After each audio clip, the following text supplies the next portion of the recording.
In week 8, we were tasked with simulating water splashing, so enhancing the particle system to simulate splashing when the pan tilts suddenly, or when particles collide with the walls.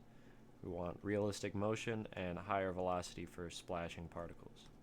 Alright, so this is the demonstration. It's raining right now, so this is perfect. It's a little adding to the illusion.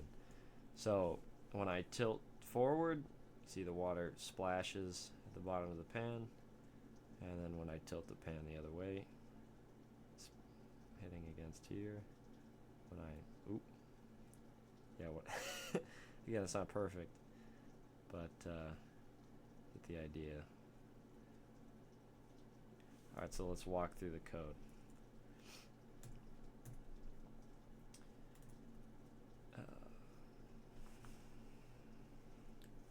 This is all the same.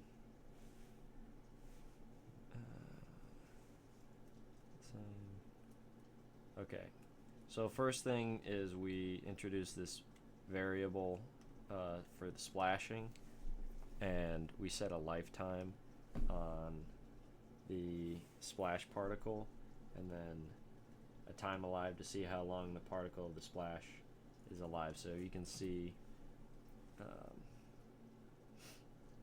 let me pull the simulation up real quick again.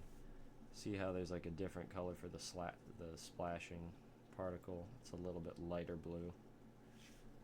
That's what we're kind of referring to. Okay. So then we introduce this particle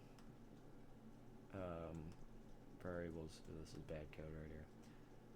But this Vx, we're overloading the constructor.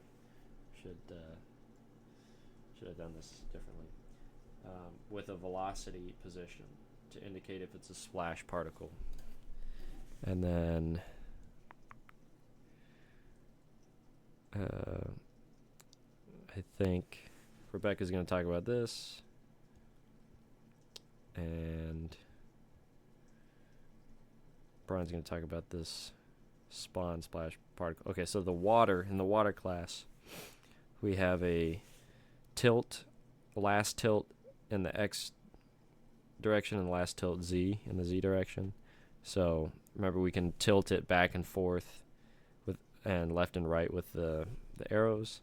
So we just initialize that at 0, and it's to detect if there's sudden changes, right? Because one of the requirements is sudden changes.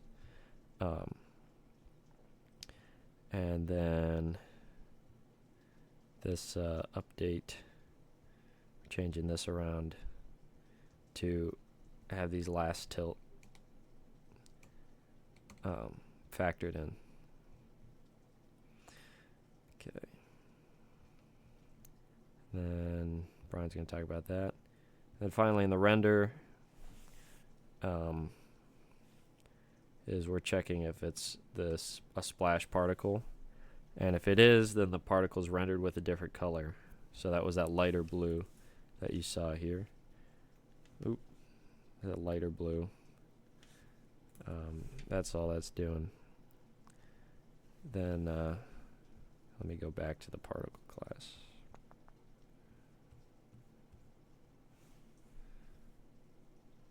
The update.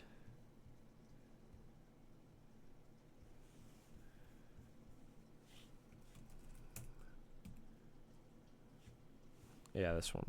Is this in the... this is in the water class.